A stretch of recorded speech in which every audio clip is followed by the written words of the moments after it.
All right, guys. So, here's a little let's do a recap here. This is my little mini RV.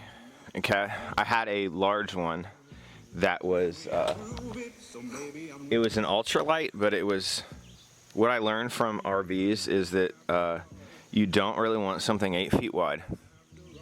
Like, they always, like, you want the biggest, widest with the big slide out. Like, not actually, because when you try to go into tight spaces, when you're just when you're normally driving, you're gonna turn a corner, and you always have to like pay attention because you're gonna drag over corners. So you gotta like, if you go into road construction and stuff, you're like, you're always like, you're gonna go into the road construction, and you're gonna be, where it'll do like the cross lanes. And you'll have a semi right next to you and a concrete wall like this, and you'll have like maybe a foot of difference, and then it'll do one of those like where they'll change over, and everything sways, and you're like, oh, is the side of my RV gonna kiss the semi as we do this? So it's just like what I learned after a few months of like 70 days of RVing. The Lord told me to go out, share my testimony. He gave me this RV. He gave me this truck. And I'll go like that for my license plate. But he gave me this truck. And then I went, I did it for 70 days. I got to experience the things that I liked, didn't like. And then basically the Lord, then I started like, I really need to build it myself is really what needs to happen. Because it's always better if you do it yourself, because it's the way that you want it. So I started looking for a trailer, for an RV, or for like a cargo trailer, because I can get one that's 7 feet wide, which means I can pull it behind the truck, and it's going to be so much better. And I didn't want anything over 20 feet. So like the max on these is about 18 for like standard. So I was like, okay, so 18 at the max, maybe 16 on the smaller side. So then the Lord ended up having my dad find this thing like immediately and sent me an email. And this was a custom build from an RV, like it was like a prototype. It's all aluminum frame, so it's super lightweight, and it's got a single axle. But everything that they put on it is good. It's not like the cheap 3,500 pound crap axles. It's a 5,500 pound torsion axle with brakes. So everything was good. I just went and I changed out these the tires and put 10 ply tires. So you want 10 ply and you want speed rated tires. Most of the tires that they put on your RVs aren't even rated for like highway speed, which is absolutely crazy that that's even legal that they can do that. So what I did is I drove immediately, dropped my RV at a consignment shop to sell it for me, which has turned out to be a nightmare. I would not recommend doing that. And then I drove to this place, looked at the whole thing, and then was asking, like praying, asking the Lord about things, and basically it was like proceed. So I offered this. The Lord turned it into a whole testimony. I got to share my testimony with the entire shop. The guy ended up giving me like $500 off it was a really good price. But he gave me another $500 off of that. And then I picked it up. The guy took me to it's like a wholesaler. I don't know. Think of it like a garage sale for RV parts. That had, every freaking thing you could imagine. Like I got 2 brand new 10 ply tires with wheels for $250. You know what I mean? Like that should have been 1 tire.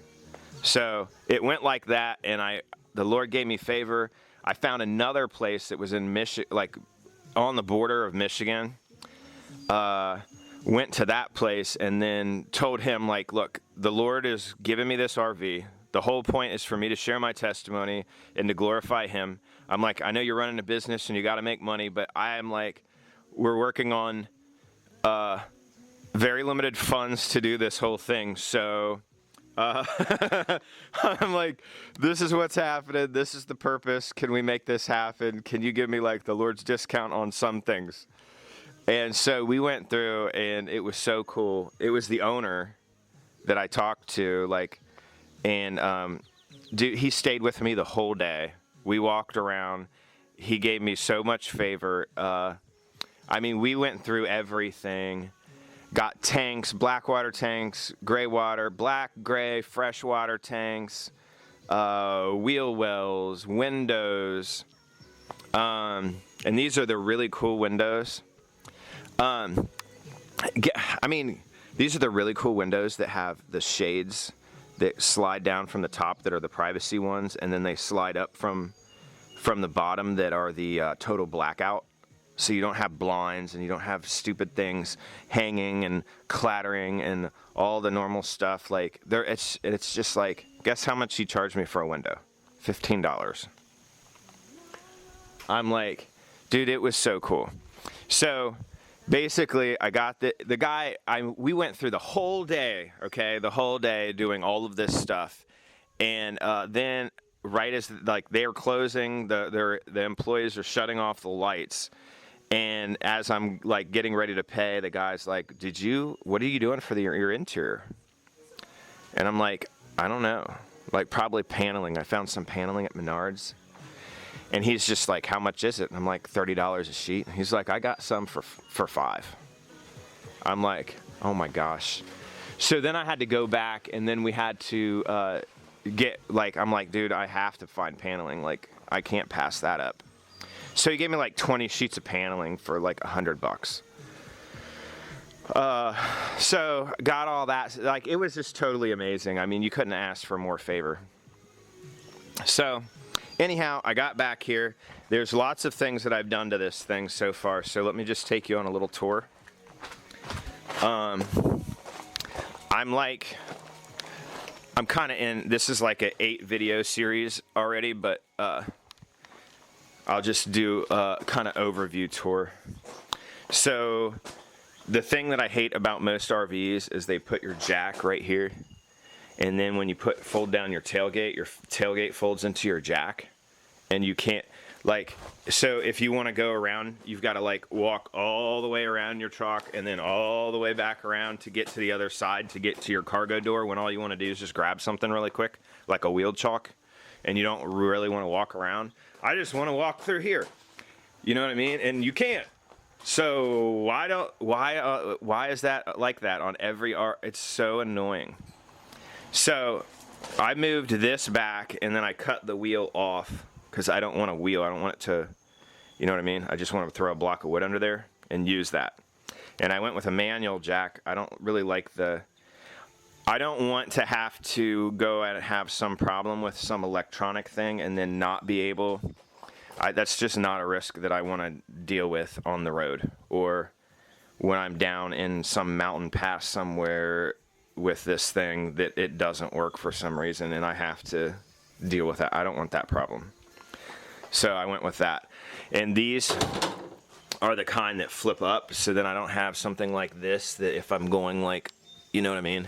I've got like 15 inches of clearance on this, so I don't want to have something hanging down that's going to get stuck on something, and that one flips back. So I like that.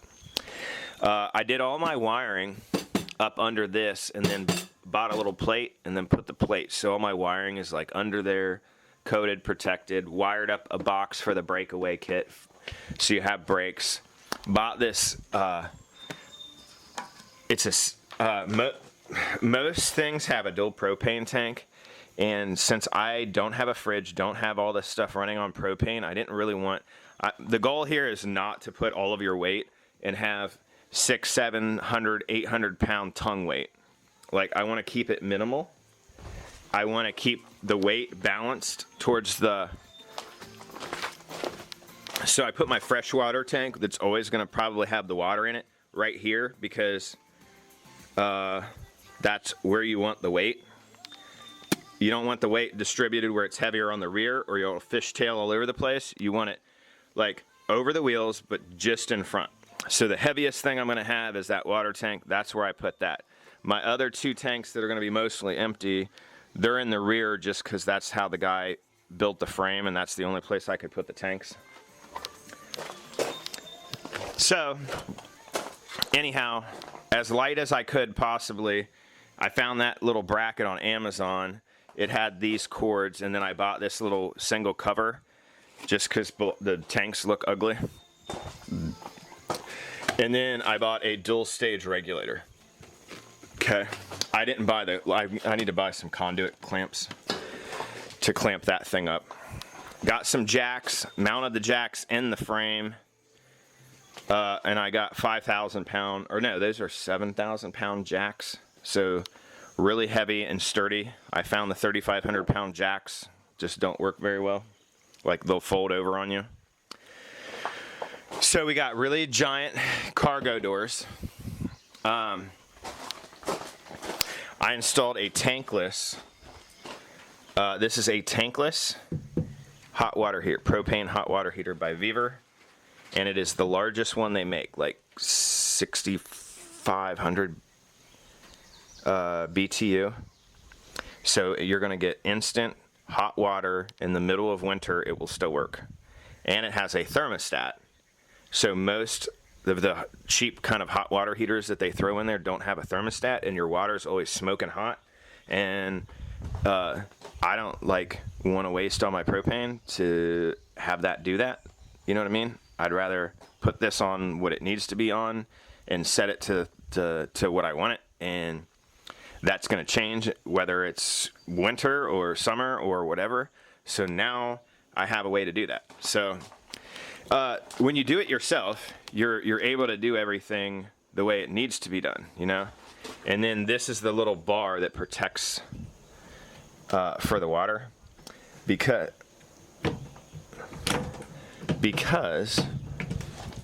oh no, did the caulking stick? Oh no, I just caulked it in there and then I shut this. Okay. Well, that's the point of it. When you see stuff from the factory, it's like they'll put a thing like this, but all the water just goes down behind this door, and even though there's a lip, the water's just going to drip, and then it's going to go back in here, and then this is going to rust, and then that's going to go down on the inside of your RV. So when you go and you do everything yourself, and you do all the install, and you think about all the things that are going on, you know what I mean? Now you have a complete water thing, diverter. You think about every little thing. So you think about all the future problems that you would have, and you prevent any of that stuff from happening so that when it's actually done, you don't have a nightmare. So I installed these. This is my like city water, like basically direct into your water lines. This is the city water direct in. And then I put the higher one for your fresh water above it. And this one has an angled thing, so I can put a funnel there and dump water in there if I want. I'm going to have different options there. And then I put an outdoor faucet just because I found that when I'm in the river and different things, you've got muddy boots and you've got things like that. And it's just cool. You can spray stuff off and then not have all the dirt come in and have to do that like in your sink or something inside. So we did that. Installed that window. Installed a 30 amp. And this is one of the twist locks and it screws. So pretty cool. Installed, this guy gave me the free ladder. So we installed a free ladder. Super lightweight. Allows me to get up so we can do the solar panels and all that stuff. Okay. We got a super lightweight, this is like 60 pounds-ish. Pretty quiet. Like you turn it on and you can't believe that and it's a 4,800, I think. 4,800 watt. So it's enough to run a giant AC unit. And let's see. This is the AC unit, and so here is a here's like a if you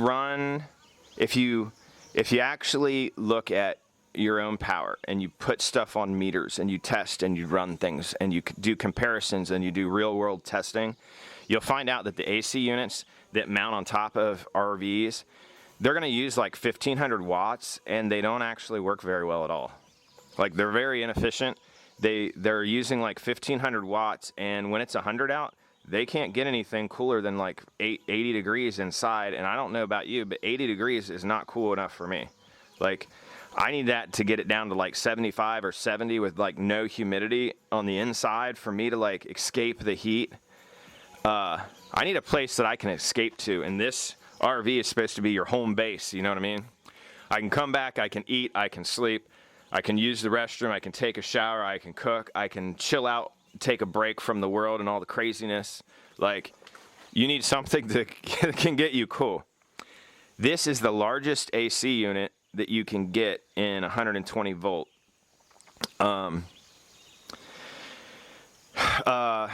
It's only using 1200 watts, and it will cool stuff down to like, I don't know, 70.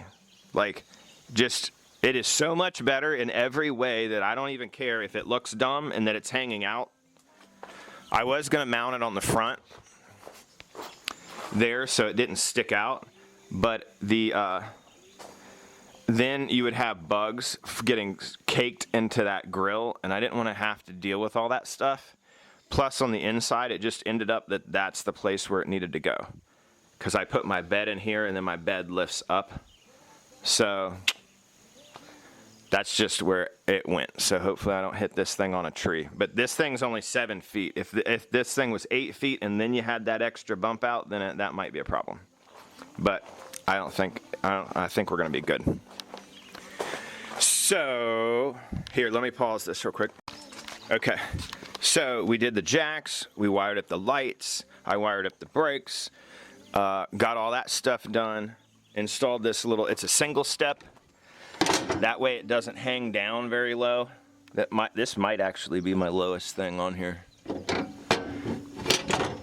You don't want anything really low from, if you go down into something that goes like this, you don't want anything low up at the front. I see people with their RVs all the time and they've got stuff hanging down, and I'm just like, and I'm like, dude, you're total. I guess they probably just go to campsites, but the places I haul stuff in, I was hauling stuff down gorgeous places that, like, all sorts of crazy stuff that probably maybe most people wouldn't do, but this is all supposed to be like off-grid kind of thing. So I wanted lightweight, strong, durable, reliable type deals. I guess here, since we're on the outside, I'll just, wait. So this is an RV awning from Vever. This is literally the only place I could install it. Vever, I emailed them because there was nothing in their PDF about how to actually mount this thing and what my clearance needed to be over a door, you know what I mean, so that awning wouldn't touch the door. So since I had no point of reference and could get no answer, I mean, I was almost so irritated I almost just returned it. But it's so nice to have something that just rolls out that you can sit under if it just starts to sprinkle. You can sit under there if it's sunny. You've got a nice place of shade. I've got like this, see that table? It's like a little, I don't know, like 4-foot table. And then the benches are built into the bottom, and it all folds flat, and it weighs like 60 pounds. It's so cool because you can just set this when you're boondocking. You can just set it up. You've got an actual picnic table outside. You can do everything outside. It's super, super handy. And now you've got an awning that goes over it, and then eventually there will be LED lighting that will be mounted in here. I got to install like waterproof LED lighting. So anyhow, what I did was I had to mount, I had to add blocks, I had to drill in other places because this top part I mean, you can see how it's like, I raised it like 6.5 inches over the top, so that would give me like 11 inches clearance. And then I used a rail, unistrut, and then screwed my fabric, drilled and screwed my fabric rail into the unistrut. And so I'm basically building this thing backwards, because that thing's already supposed to be on there, and then it's supposed to be wound up, and then you slide it in. So I'm kind of doing everything backwards just because that's the only way that I could do it to see if it worked. So now that you're supposed to do this with at least 2 people. So what I've been doing is you see the, I don't know if you can see the straps up in there with the lighting, but I've been using straps, and then like lowering this one out, and all this stuff to get this thing where it needs to be without these things trying to like fling out. And then this little roller thing, you had to spin this thing 10 times to just put it in there and then get the bolt. Dude, it took me a whole day to get that far with that thing, having to do it myself. It was a total pain in the butt.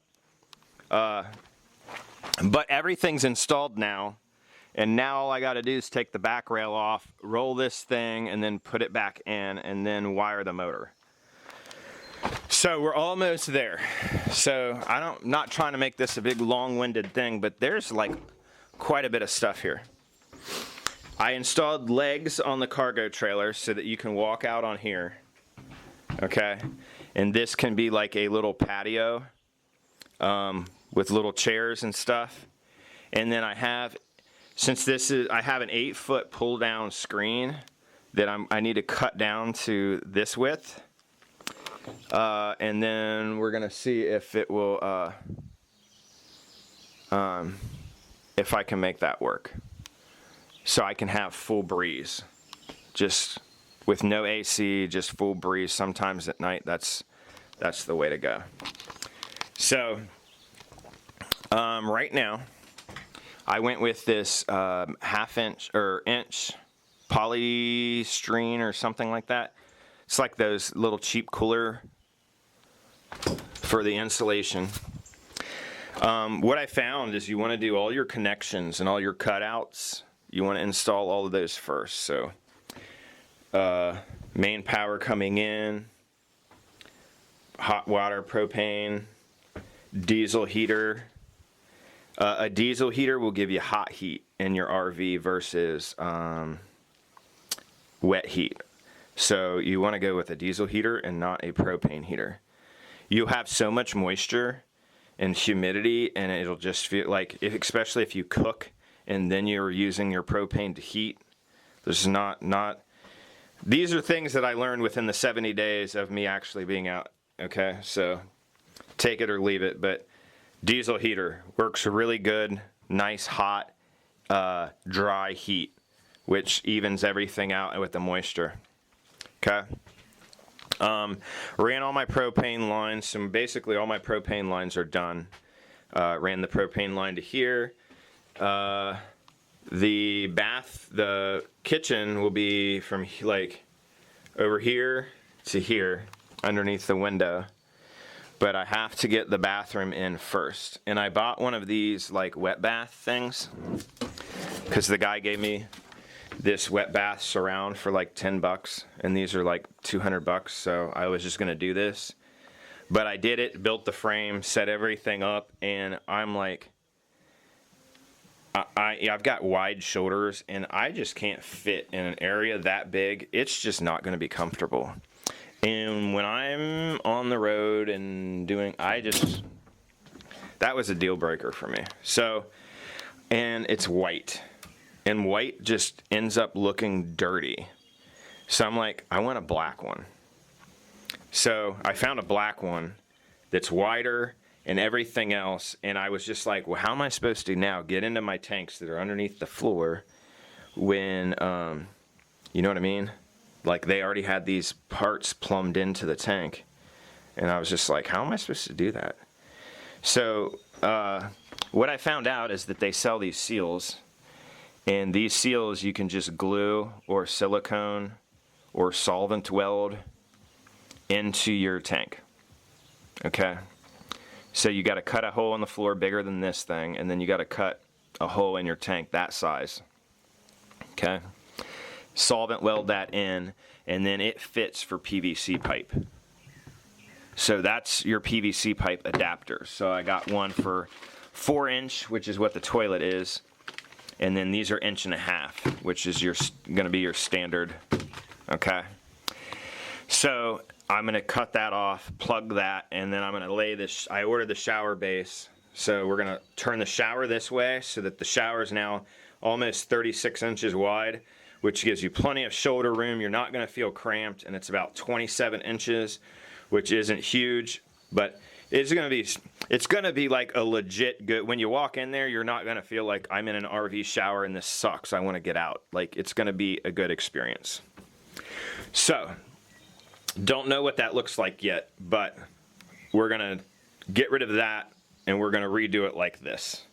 So new things are incoming, and then whenever that gets like it is, then we're going to do a toilet, and then wherever that wall ends up being, from that wall over, then we're going to do the kitchen. Okay, and the kitchen area I did out of this. It's metal. It looks like a hammered metal, which means you can take hot things and you can place them anywhere you want. You don't have to worry about anything burning. You can use this as a cutting board. So much better than every other thing that I've seen for an RV. Okay, so really thought that that was the way to go, and I ended up getting these for 15 bucks. So I turned it into a table. You can't even see it on this side, but I turned it into a table on this side and bought your normal swivel stand, okay? And then I just bolted it through the top. I got stuff everywhere in here. I need to clean. I've been like rocking this thing pretty hard. And then I ordered boat seats. I got these boat seats so they swivel. They're comfortable, and you've got a table that swivels and that removes. So I've got a little, just kind of like for two people to chill out. I like this so much better than those stupid foam cushions on the other RVs. I really did dislike that. I couldn't sit there. I wanted to sit there, read my Bible. It was so uncomfortable. I wanted to be able to sit in an upright position and not sit into a big foam cushion and have my butt sweat. Like, these are so much nicer. So, try to get a little bit more light in here for you. I didn't plug in the cord yet, or I would just turn these lights on. So that is what's going on there. In this little box down there, there's a wood stove, a stainless steel wood stove that's going to go up through the ceiling, and it's going to be in the back here. So I can have wood. I can cut wood with an electric chainsaw, put the fire, have a fire in here for heat. This is going to be like main heat. This is going to be heat when you don't have options, or some places like in the desert, there's really not wood. So that's my other option, okay? So then the whole front area, I don't want a bunch of weight in the front area, so we're trying to minimize that. So that's why I put the bed up front. And I just got done. This was kind of complicated, but I bought a real bed, okay? We need to not break this thing. Okay. I bought a real bed, so I'm going to have a real twin 8-inch foam, memory foam, awesome bed that's not going to feel like you're in an RV at all. Okay? Put it there. I have just enough room that it fits. The AC sitting on this thing. Okay? And then this wall I did out of 3/4. That way I could cut all the cutouts and then install all of the things. So this is like your main circuit panel. This is going to be your DC side. This is going to be your AC side. This is the thermostat for the propane. on demand. This is for your solar monitor for basically everything. This is your tank monitor for your water tanks, gray tanks, etc. And then this is a Mopica. This is basically the only thing that's going to give you an actual real reading for your propane tanks. They have built-in sensors for propane tanks that are built in to your RV, but then you have to take your RV to have those filled. I wanted to have a 20-pound tank that I could swap out at any store, anywhere, in front of any Kroger, Walmart, wherever, so I can get propane whenever I want. I don't have to have it filled. So if you do that, you need to find a tank sensor that actually works, and when I did all the research, this was the only one that actually works. So it just works off like a Bluetooth or Wi-Fi or something, and you just hit this sensor when you want. Like, we can hit it, hold it down for a second. It will connect and then tell me the tank that I put on the front is empty. Okay? That's like empty, almost on E. So, we got propane, solar. This will be lights. I have to rewire these to make it work like I want, but that's pretty much the deal. We did a whole entire hinge on the back. I did these, what do you want to call them? Gas shocks. I weighted them, and then you install these so they're like about 20% of your total width, and then you get your length. It's kind of complicated to figure out what you need to do to actually make this work really good. And on the inside of here, let me crawl back in here. On the inside back in here, we have a converter that works for lithium batteries, okay? That will charge your lithium solar batteries. We've got 2 lithium solar batteries giving us about 400 amp hours. We've got a 3,000 watt inverter, a 30 amp charge controller, which is plenty. We've got an on and off switch for the batteries. Everything is fused with a shunt that gives us real-time monitoring. Yeah. And then we're going to take all these wires off of the back of this switch, and I'm going to rewire that to make that kind of the way that it needs to be versus the way that it is now. And what else have we done here so far? We installed all the tanks. We put down 3/4 for the floor, and then this guy gave me these, I forget what this stuff is called, but it's one piece. You roll it out. I did it in the beginning because I'm going to have so many things I didn't want the cutout, to cut around everything. So I just put it down. Even as dirty as it is, that's why the vacuum's out here. All that stuff will blow out of here, and it's just clean. It's easy. It can get totally soaked with water and mud. It cleans up good. So much better than all of the other options that I saw. And the guy gave me the whole roll of this stuff for $20. Like a huge roll, like, I don't even know, like 10 feet by 24 feet for $20. So, good deal. It worked out. So, what we're on to today, and that's kind of the overview of the project where I'm at so far. I have about 2 weeks in this whole project so far. So, I think we're doing pretty good for 2 weeks. Today, we're going to rewind this thing and get this where it needs to go. And then we're going to, I'm at the point where when I did the insulation, I figured out that you need to do 2 insulation. And aluminum is like a heat sink. They usually use aluminum on the back side. If you see fins on the back sides of things, they use that because the aluminum acts like a heat sink, which sucks up the heat. And then they do it in fins. That's why, I don't know if you guys know this or not. Some people aren't technical with things, but that's the same. same reason, that's what you're staring at right here. This is a really thin aluminum heat sink. And this sucks up the heat, dissipates the heat. Okay, that's the whole point of this. So, same deal on electronics, different things, it works the same way. So, it'll work the same way on your RV.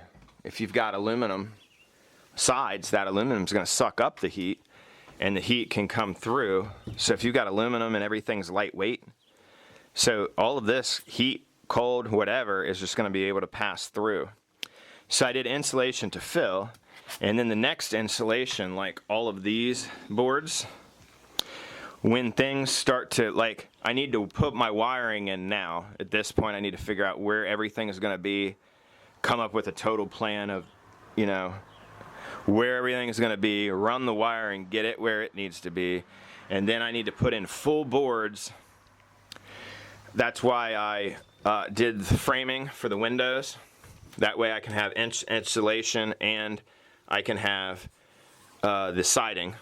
We're going to use that siding, and then this will still act like framing.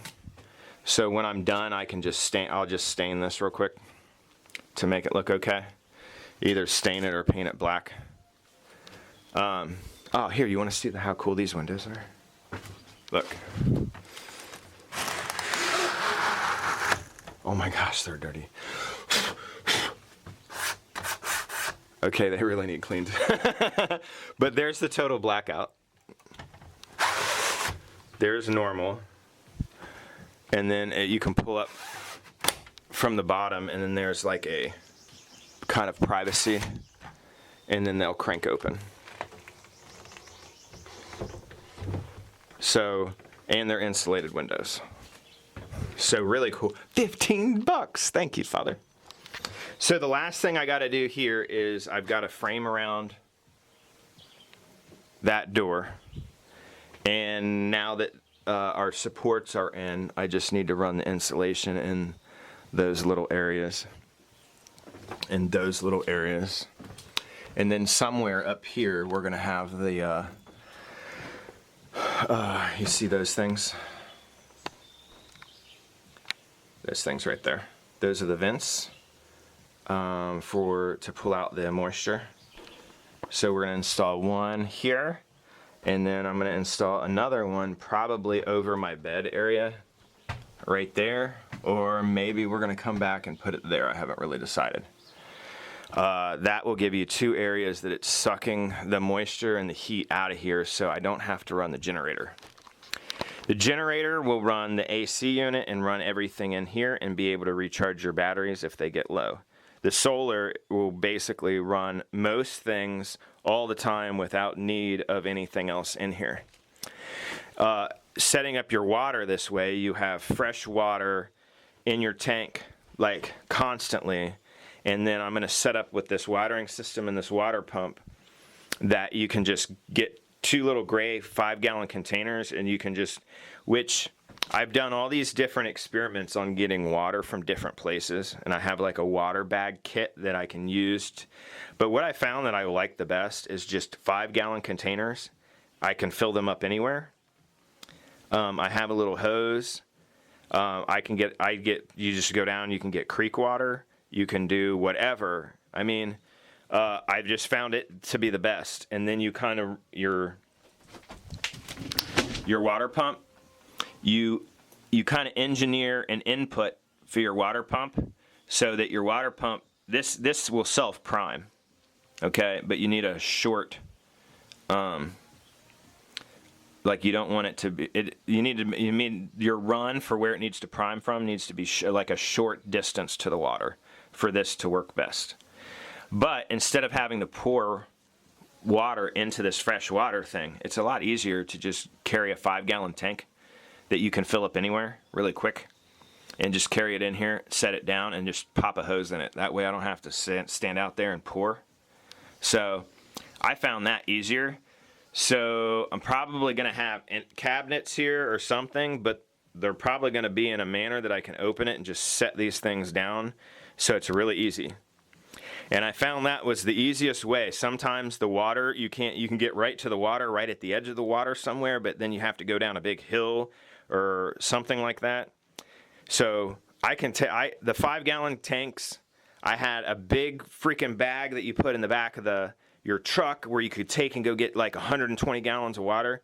I experimented with all this stuff in those 70 days, and I really just liked the 5-gallon water tanks were good. They were easy.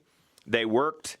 Summer, cold. It was like, no, that is definitely the way to go. So the only thing you do is kind of add a T with an on and off valve that you can reverse engineer this to pump out of those when you just set one there. So that's my fix and what I found I want how that whole thing to work. Okay. So we're gonna blow out all this crap. We're gonna roll this thing up. We've got to drill some holes. We got to run some wiring in here. We got to set our switches. We need to mount our boxes where we're going to do stuff. We need to mount our lights. We need to run wiring to them. And then we can come in, stain these, put up the wall paneling, and then get ready for prep work for this stuff that's coming on Thursday. And so we're going to get our toilet, get this stuff, get our things built. Then we can start connecting our cabinet top, getting our sink and all that stuff kind of like situated. And then we're going to do custom cabinets. Sorry, this is turning into like a super long video. Maybe I'll just break it into little sections. I don't know. Oh, and for bath here. There's so many things involved in this. So this stuff is called NRP. Okay, so, and then you put it on with just think about how you normally do tile, and you've got your little trowel thing so with like your 8-inch grooves, and you groove. So you got to use this fast grip. It says for FRP. FRP is like like fiberglass something, reinforced panel or something. I forget what the acronym means, but this is NRP is the non-fiberglass version. I guess this is a newer version. Waterproof, mold resistant. It's textured. If you go buy a surround for an RV or something, I mean, or just go look at them dude, they're like $600, and I'm like, there's no way I'm spending $600 for 3 little pieces of plastic. It's absolutely ridiculous. I'm not doing it. These sheets are like $28. So I bought 3, even though I could have done it in 2, just so I don't have seams anywhere and everything looks nice. I just bought 3. And then that thing was $20. So I saved $500, and I'm going to have all this extra stuff that I don't know what I'm going to do with all the rest of this stuff, but see how nice I can walk through here and not hit my knee on the jack? Isn't that nice? And then I bought these. This is a IKEA board. They're a little over 12 inches wide, 8 feet long. I bought 3 of these, okay? And the reason why is because when they do your cabinets in the RVs, they have these little flimsy bottoms and nothing is really strong. So as you build, you've got to, like, I want lightweight here. You've got to make decisions. And when it came to the cabinets, it's like the face of the cabinet doesn't need to be, I don't want a whole cabinet because then I have a back and sides and everything and it's all 1/2 inch and it's super heavy, and I don't want that. I'm trying to like save weight. Like the wall can be the back of the cabinet. I don't care if the wall is open and it looks like that on the inside. But for the floor of the cabinet, it needs to be strong to hold the weight. The face of the cabinet can be a covering that's really lightweight, you know. But then when it comes to hinges for the cabinet, I want really good hinges that everything opens the way it needs to, it stays there, and it's not horrible. So when you build it yourself, I'm able to go buy, like that's $150 worth of hinges to get, I think there's 30 hinges in each pack. So I have enough to do bottom things in the kitchen, drawers, and to run from this window all the way to the front, all the way to the side, all the way over, and then another 4-foot area I can do storage the whole way around the front, or a whole way around the top, like that. So I have tons and tons of storage. So those were only like 28 bucks for a decent looking wood. I'm not sure if I like that wood. I took a whole bunch of pictures of different options that they had at Menards like that, but I don't know. That just caught my eye, but maybe after I put in everything else, it won't look good, but we'll see. But that's the game plan. And then the guy gave me cabinet doors that were for a new build for like these really high-end RVs with curved doors. So I've got some ideas on how to make those work. So that's what's going on. And then for wood, lumber, instead of using 2x4s, I use 2x3s just to save weight. And then we've got a full spare. So I got 3 of those tires. I got a full spare. And instead of mounting that and adding all this extra weight up here on the front, I'm going to build a custom holder. And we're going to put that down back under here. And then when we're completely done and I've taken this thing and tested on a road trip and everything is fine and everything works, then we're going to figure out how we want to seal this bottom in. But I'm thinking spray foam insulation, but that's kind of like once you do it, you're not going to have access to stuff again. So I really have to go test everything and make sure everything works exactly the way it needs to, and we're not going to have problems before I go committing to spraying anything under this thing. So that's the deal. And then we're going to have to run water lines. So this is your fresh water line coming in, and we're going to have to add drain valves so that things drain. We're going to have to keep it low profile. This is my diesel heater exhaust. So there's, but when it's going to be done, this whole thing is going to be like a super ultralight, all aluminum, all one piece aluminum roof. It doesn't leak. The roof doesn't leak. You're not going to have problems. You're not going to have to rebuild your roof. Everybody with an RV they're constantly dealing with their roof and roof problems and leaking and redoing this, and it's a big pain. Your roof is done.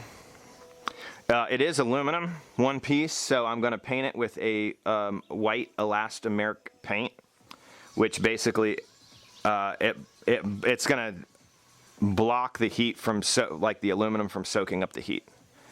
So I need to pull this thing out here, wash the roof off, and give it like 3 coats of that paint, 3 or 4 coats. It just builds, it layers and builds. And then when the sun's on it, like it does, like if you had that thing out in the sun in the middle of the afternoon, put your hand on that aluminum, dude, it would burn your hand. But I'm talking, you'll just be able to put your hand on it. It'll just be like normal.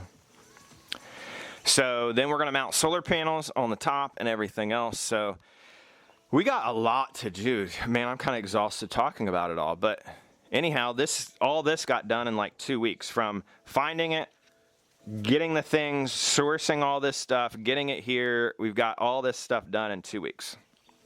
So really cool, and doing it all by yourself. So anyhow, eventually this thing will be back on the road and ready to go kind of witness for the Lord. It was so cool in the 70 days that I was out there. All the people, like these, like they were one-on-ones, like where the Lord, total like divine meetings, where the Lord orchestrated events to make these things happen, to bring these meetings about, where both of us were just like, whoa. I mean, it was so cool. So really exciting. And the Lord taught me how to He's teaching me how to whitewater kayak and do different things like that are really scary at the same time, so that I'm kind of ready for what's going to come in the nation and like the bad things that are going to be here. When you're put into situations where you're all like overwhelmed and everything else, and you're like, oh, how do I do? Like, that's whitewater training. That's how the Lord's using whitewater training for me. You can't turn off the bad. You can't turn off the river. You've got to go with it. You've got to figure it out. You've got to commit. You got to make decisions. You've got to commit. You've got to, like, I'm learning. To me, the whitewater is a spiritual lesson board that the Lord is using to teach me all sorts of things. So, and it's freaking scary. So, so yeah. Anyhow, okay, that's my super long video for now. So hopefully that helped you guys out a little bit if you didn't know anything about this, and now you know a little bit about why this is going on. Plus, it's cool to actually have this as a backup, like a mobile home that you can live in that's lightweight, that your truck isn't going to like struggle to drag down the road, that drives and pulls almost like a normal trailer, like a normal lightweight 900-pound trailer. You know what I mean? By the time it's done, I'm guessing it'll be like 2,500 pounds by the time everything's done. So it's going to be super lightweight, no strain. You can pull it with a half-ton truck in the mountains. You'll be just fine. You know what I mean? It's not going to destroy your transmission in your truck. And you're not going to look around and like everything in my RV is a cheap piece of crap, which is the feeling that I got when I was looking. This is the feeling that I have when I go and look in most of the way that they're built. I'm just like, sigh, sigh, sigh, sigh, like, and I'm not going to have that feeling. Everything in here will be like, yes, done right, wired right, not skimped, no leaks, no future problems. You know what I mean? So anyhow, that's the deal. I don't know if I'd actually use this as a cargo trailer. I had thought about putting a motorcycle in there, but I don't know. I think that's just a little overboard. So, yeah, that's the project for now. So, all right, praise God.